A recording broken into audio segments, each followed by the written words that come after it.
The night Elfie moved on his own was when everything changed. I remember because it was exactly 3:33 a.m. when I woke up to the sound of porcelain scraping against wood. There he was, his little painted hand dragging across my desk, leaving a trail in the dust that spelled hello. But I should start from the beginning. I'm Sarah, and last Christmas, when I turned 11, my parents gave me an elf on the shelf. They thought I was still young enough to believe in that stuff. I wasn't. But after what happened, I believe in something much scarier now. There are 3 things you need to know about our house.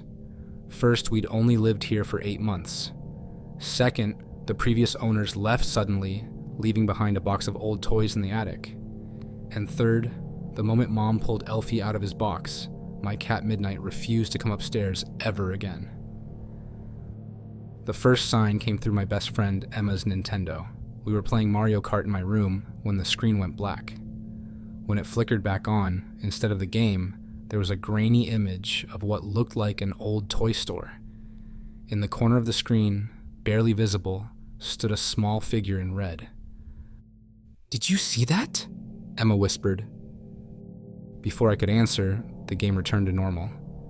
Emma left early that day, and she didn't come over to play for 2 weeks after. The second sign appeared in my little brother Tommy's drawings. He's only 4, so his pictures are usually just scribbles. But one morning, Mom found a stack of his drawings, all showing the same thing. A small red figure standing next to a much taller, darker one. When Mom asked him about it, Tommy just said, "Elfie's friend wants to play." The third sign was the whispers. They started as static on my baby monitor, which Mom still kept in my room because I sleepwalk sometimes.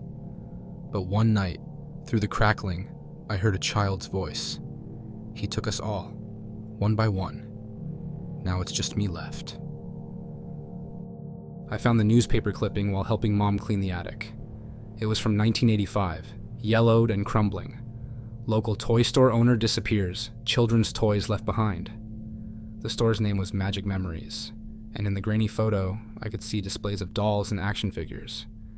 But what made my blood run cold was the small figure sitting in the window display. An elf, identical to mine. That same day, Lucy from next door told me about her grandmother's stories. Apparently, 30 years ago, children in our neighborhood reported their toys moving at night. Then the toys would vanish, along with something small from each child. A lock of hair, a baby tooth, a favorite hair ribbon. The adults blamed raccoons or forgetful kids, but Lucy's grandmother knew better. The toy maker, she told us over cookies and milk, wasn't collecting toys. He was collecting pieces of childhood. And somewhere, he's still collecting. They started appearing everywhere. In the condensation on my bathroom mirror, help. In my alphabet soup, find me. In the static between radio stations, before it's too late. Mom noticed I wasn't sleeping. Dark circles formed under my eyes as I stayed awake, watching Elfie. Sometimes, in the early hours of the morning, I'd catch him turning his head slowly toward the attic door. That's when the dreams began. But they weren't exactly dreams. Every night I saw the same scene.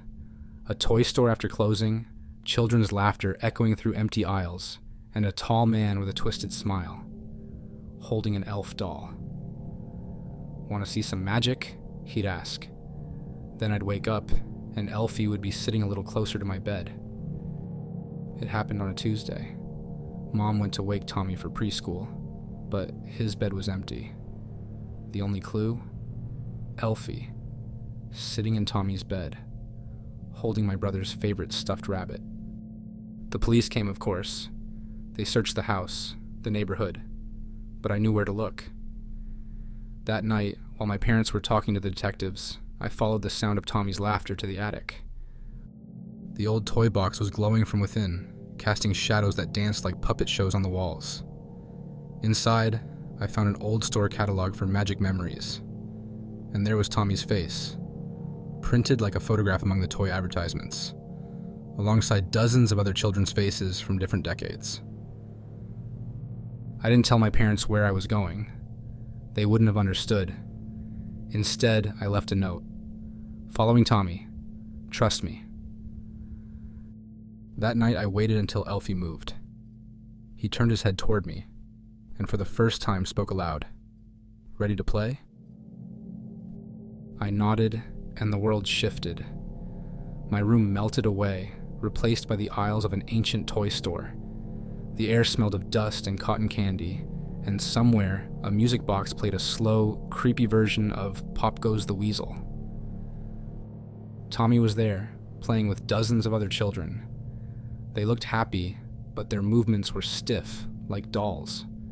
Behind them stood the tall man from my dreams, but now I could see he wasn't entirely human. His fingers were too long, his smile too wide, and his eyes were painted on. The toy maker had been collecting children for decades, turning them into living dolls for his eternal toy store. But he'd made one mistake. He'd sent Elfie to find me, not knowing that 11-year-olds don't quite believe in magic anymore, but they don't quite disbelieve either. We exist in between, which gave me power in this in-between place. I challenged him to a game. If I won, he'd release everyone. If he won, he'd keep us all. The game was simple.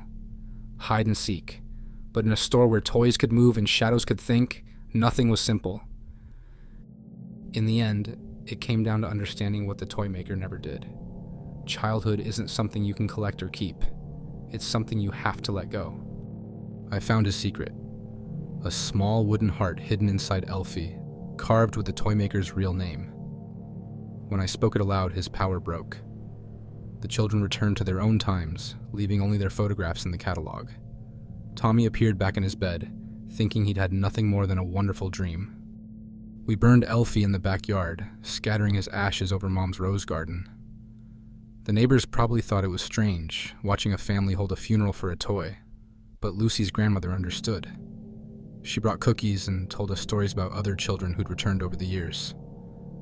Sometimes, on very quiet nights, I think I can still hear the music box playing, but it doesn't frighten me anymore. Instead, it reminds me that magic exists in the space between believing and not believing, and that sometimes the scariest stories are the ones that help us grow up. I kept one thing, the last page of the catalog, where the children's photographs used to be. Now it shows something else, a drawing by Tommy, of our family, standing together. And if you look very carefully in the background, you might see a small red figure, not scary anymore, just watching over us. Because some toys don't want to steal childhood, they just want to be part of it.